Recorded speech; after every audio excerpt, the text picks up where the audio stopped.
Hey everyone! Today, I want to talk about something that I've been reflecting on a lot lately, how I realized I was doing it all wrong. I used to believe in this quote I came across: you need to get out of your comfort zone.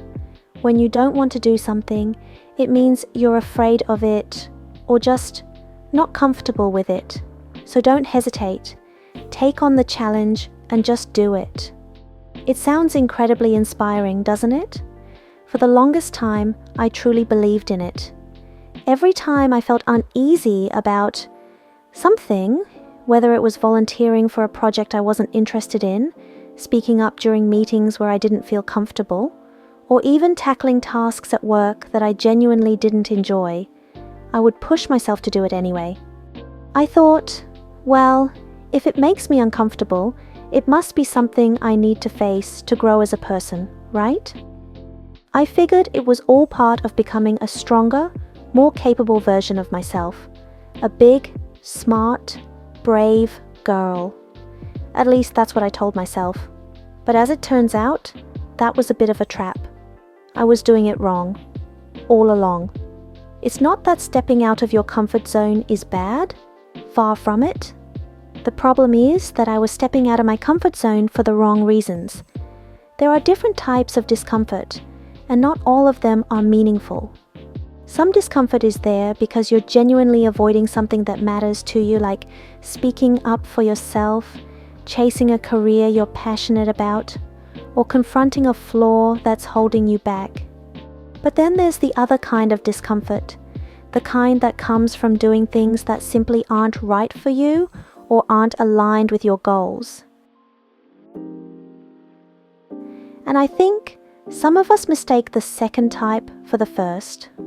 For example, I used to force myself to stay in a team that I had zero interest in, convincing myself that I was somehow growing professionally. I took on tasks that didn't align with my goals or aspirations, thinking that any experience was good experience. By the time I finally decided to move to a team that was working on projects I was genuinely passionate about, it was already too late to grow into a professional in that field, at least at the company I'm currently working for. I also used to force myself to go to parties where I felt totally out of place, thinking it would help me become more social. Yes, those things did get a bit easier with time, but they didn't bring me any closer to the person I actually wanted to become. They were just distractions, really. It's so easy to mistake any challenge for a meaningful one just because it's difficult. We think, if it's hard, it must be worth doing. But that's not true. Some challenges are just distractions in disguise. The scariest part is that you don't realize how much time you've wasted until you suddenly look back and think, wait, what was all of that for? For me, that moment of realization was a bit of a crisis. I had spent years pouring my energy into overcoming these arbitrary fears and discomforts, trying to become this hyper-capable person who could handle anything, only to realize that none of it was getting me any closer to my actual dreams. In fact, it was doing the opposite. I was exhausted and completely off track. I had spent so much time trying to be good at things I didn't even care about, that I hadn't left any time to focus on the things I truly loved, on the things that genuinely interested me. Looking back, I think a lot of us are guilty of this. We get so caught up in the idea of being well-rounded or capable in every aspect that we forget it's okay to be selectively good at things that actually matter to us. It's okay to have weaknesses if those weaknesses aren't relevant to our dreams. So, how did I figure this out? Honestly, it wasn't some grand revelation.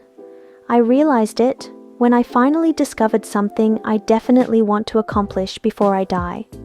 I sat down and started outlining everything I needed to do to make that dream a reality, listing out the skills I would need to develop, the steps I should take, and just as importantly, the things I should stop wasting my time on. That process of planning things out was when I really saw it. The path I'd taken so far was dragging me further and further from realizing my dream. I couldn't ignore how much time had already passed, or how many distractions I'd let myself chase. Then I stumbled upon a quote from Johnny Silverhand in Cyberpunk 2077 that stopped me in my tracks. "It's the code you live by that defines who you are." That line really hit me. It made me realize that I'd been following a code that wasn't mine. Pushing myself to overcome challenges that didn't even matter to me, just because I thought that's what I was supposed to do. All that time, I wasn't moving closer to my dream. I was just drifting further away, pretending that being busy meant making progress. I remember pausing the game and just sitting there for a moment, letting that quote sink in. It was like everything I'd been doing suddenly made no sense at all. This 180 shift in my perception was a wake-up call. It made me realize that the problem wasn't that I wasn't trying hard enough, it was that I was putting all my effort into the wrong things. I suddenly saw how much energy I had wasted fighting battles that didn't matter, and chasing goals that weren't even mine. It was both frustrating and liberating at the same time. Frustrating because of all the time I'd lost, but liberating because I finally understood where I had gone wrong and how I could start making things right. I think this is something a lot of people misunderstand about self-improvement. We assume that if we're not happy or successful, we just need to try harder, be busier, take on more challenges. But sometimes the real answer is to try less, at least at the things that don't matter. So, what did I do next? Well, I decided to get brutally honest with myself about what I actually wanted out of life, not what I thought I should want or what other people expected of me, just what I actually wanted. And you know what? Once I started focusing on the right kinds of challenges, the ones that genuinely mattered to me, things got so much clearer. It's not that the path suddenly became easy, but it finally felt like I was at least on the right one. So, if you're watching this and you feel like you're constantly busy but not really getting anywhere, I really encourage you to take a step back and ask yourself, are these challenges actually helping me reach my goals? Or are they just distractions? Am I pushing myself to do things because they matter to me, or just because I think I'm supposed to?